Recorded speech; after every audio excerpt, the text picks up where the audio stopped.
D'abord, moi je ne vois pas beaucoup la cohésion, à part une cohésion fictive sur le portrait du leader, l'image mass médiatique de la vedette, du star system. Il n'y a jamais eu autant de déchirement dans l'ordre du rapport à l'autre, dans sa différence, de montée du racisme, qu'on oublie toujours très rapidement. On dit, ah oui, mais Le Pen, c'est rien, ça va passer, ça n'existe pas, on ne veut pas le savoir. Bon. Or, cette montée du racisme, elle existe aussi à l'échelle planétaire, c'est-à-dire ce sont des centaines de millions de personnes qui crèvent littéralement de faim, de désespoir, et qui sont rejetées au-delà même de ce qu'a pu être l'esclavage antique, qui au moins respectait d'une certaine façon ses esclaves. Il n'y a jamais eu autant de déchirements, autant de perte de cohérence, de perte de consistance.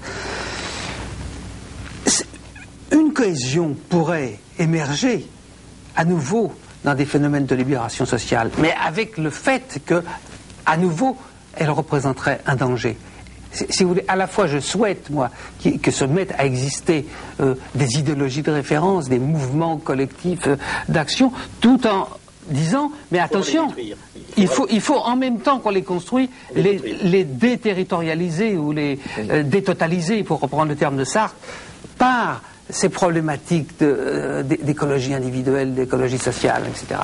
Alors, au niveau de chaque initiative, au niveau de chaque pratique, de petits groupes éventuellement, là vous avez des indications assez précises, et vous nous disiez tout à l'heure, au fond on sent que ça marche, au niveau de la relation psychanalytique, c'est efficace, c'est quelque chose presque de passionnel, c'est ce que j'ai cru comprendre dans ce que vous disiez tout à l'heure.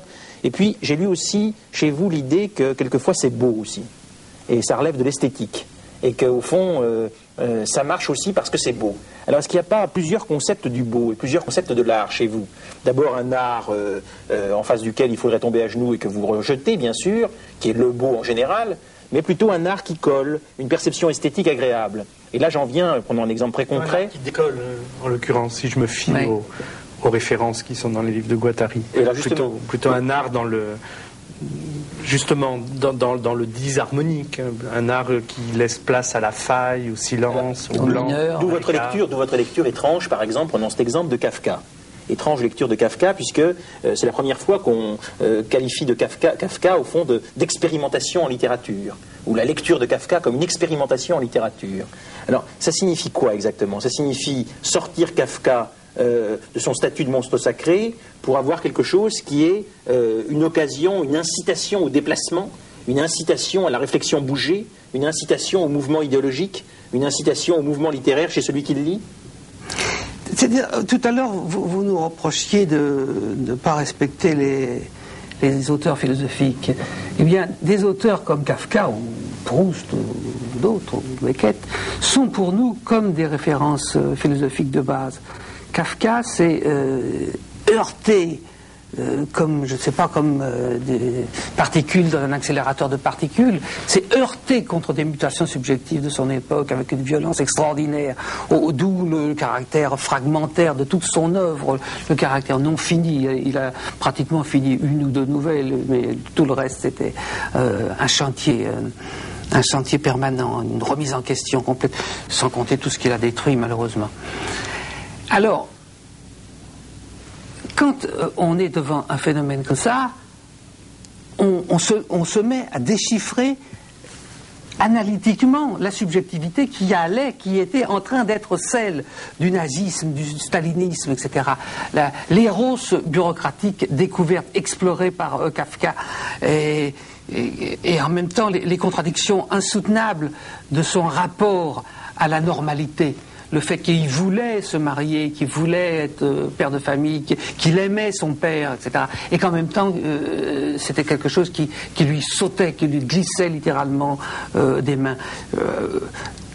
Kafka est un véritable analyste des formations de la conscience, c'est-à-dire des formations de la subjectivité en train de se faire, en train d'être là. Vous êtes en train de dire qu'il est en déplacement involontaire par rapport à la norme? Oui. Involontaire, oui, sûrement. Oui, puisqu'il aurait voulu certainement... S'il était guattariste, il devrait être en déplacement volontaire par rapport à la norme, s'il avait été guattariste. Ben, il l'a été parce que il y a tout un aspect de Kafka méconnu. Il y a tout un aspect de Kafka qui s'intéressait beaucoup à la vie sociale, qui était passionné, par exemple, par les problèmes, disons, de la sécurité sociale de l'époque, puisque c'était un haut fonctionnaire de la sécurité sociale. Enfin, ça s'appelait pas comme ça. Et puis, il était passionné par ce qui se passait dans des groupes anards auxquels il participait. Il y a toute une vie secrète de Kafka qu'on appréhende un peu, que Klaus Wagenbach, sur lequel nous a donné un éclairage.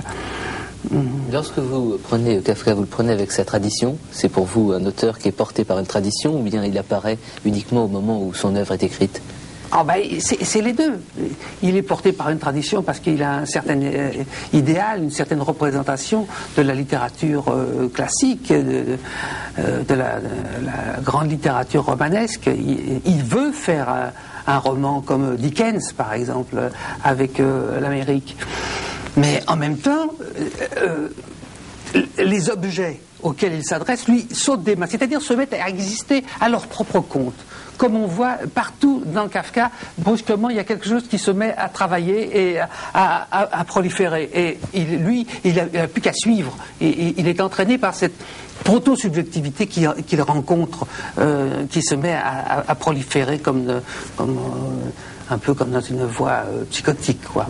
Non, parce que je posais cette question, on a parlé, j'allais dire, du côté relatif, de tout ce qui était un peu symbolique dans un système social, mais est-ce que la création artistique a une valeur, j'allais dire, transcendante pour vous? C'est-à-dire, est-ce qu'elle est représentante de quelque chose d'essentiel qui transcende un peu l'historique ou l'immédiat? C'est-à-dire que les artistes sont des mutants, dans des conditions très difficiles pour muter. Dans des conditions de contrôle par les images dominantes, par les médias, par le système des galeries, par exemple, dans le domaine de la musique. C'est pas les conservatoires, mais c'est les champs de consommation musicaux. Alors, ceci dit, ce sont des gens qui ont le courage de jouer leur existence sur un processus de singularité. Et c'est en cela qu'il nous offre un paradigme qui est intéressant. Il y a toujours cette idée que, au fond, à l'horizon absolument utopique de l'histoire, il y aurait la possibilité de construire son existence comme un artiste conduit son œuvre. Voilà. Non, je remercie de cette réponse, mais c'était peut-être la notion de transtemporalité, j'allais dire, de l'œuvre d'art. C'est-à-dire, pour ne pas parler effectivement de transcendance, est-ce que, par rapport à votre schéma, à votre système de représentation, on ne pourrait pas dire que la création artistique serait transtemporelle? Ça, oui, j'accepte tout à fait. Tout ce qui est trans, moi, ça me va. Tout ce qui est transversalité, etc. Sauf transcendance, effectivement, c'est un peu limite. Donc, une vie aboutie, pour vous, doit être un chef-d'œuvre? Un chef-d'œuvre, ah non, parce qu'un chef-d'œuvre, c'est achevé et c'est en comparaison avec d'autres. Il y a une évaluation transcendante à ce moment-là sur un chef-d'œuvre. Non, mais une œuvre ouverte, une œuvre processuelle, quelque chose d'unique en un sens. Et dans ce sens-là, l'œuvre de Kafka est ouverte. Oui.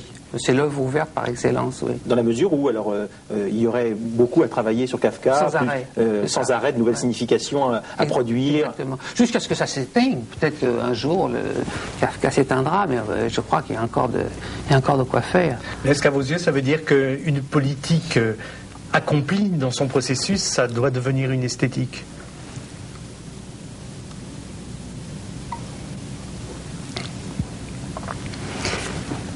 Si on disait ça, on mettrait les deux registres sous celui de la perversion, quoi, de la perversité. Or, c'est pas tellement de duplicité qu'il s'agit, mais de multiplicité. Je pense que une politique aujourd'hui ne peut être que multiplice, ou même vulgairement, méchamment duplice. Alors, tant qu'à faire d'être dans ce registre de la multiplicité, autant l'être avec lumière, avec lucidité, avec des concepts, plutôt que de l'être de façon sournoise et dire ah mais bien sûr on est d'accord avec vous, on voudrait bien mon cher monsieur changer tout ça et l'école et la psychiatrie etc. Mais on ne peut pas, il faut attendre pour l'instant, il faut que etc. Non. Je pense que les rapports au pouvoir, qu'il s'agisse du pouvoir d'État ou du pouvoir dans une institution ou du pouvoir paternel, sont nécessairement multiplices, engagent des niveaux contradictoires, hétérogènes de la subjectivité et qu'il n'y a pas de réponse univoque qui peut être apportée. Et que de même que dans la poésie, il y a une multiplicité de significations qui est produite, et bien de même dans les rapports de pouvoir, il y a cette nécessité d'assumer la complexité de la subjectivité aujourd'hui, c'est-à-dire cette stratification de niveaux d'agencement d'énonciation antagonistes, contradictoires. Est-ce que Félix Guattari, donc merci. Je voudrais rappeler donc ce qu'on peut lire. D'abord, donc votre dernier livre, c'est Cartographie schizoanalytique, c'est chez Galilée. Et puis alors les deux livres sur lesquels nous nous sommes appuyés, que vous avez écrits en collaboration avec Deleuze, un aussi d'ailleurs sur Kafka, il y en a fait 3 au moins, l'Anti-Oedipe, d'Émile Plateau, tout ça c'est aux éditions de Minuit. Ce livre sur Kafka qui s'appelait Kafka pour une littérature mineure. Voilà, Kafka pour une littérature mineure. Et puis alors des livres que vous avez produits plus récemment, Félix Guattari, donc Les années d'hiver, dont on a parlé, c'est-à-dire ces années d'obscurité, 80-85, chez Bernard Barrault. Et puis La révolution moléculaire, on a parlé pas mal un petit peu de la révolution moléculaire, c'est paru maintenant en 10-18, c'est plus ancien, mais c'est un livre qui nous met bien au cœur de votre pensée, me semble-t-il, donc chez 10-18. Et puis Les trois écologies, qui vient de paraître aux éditions Galilée. Félix Guattari, merci.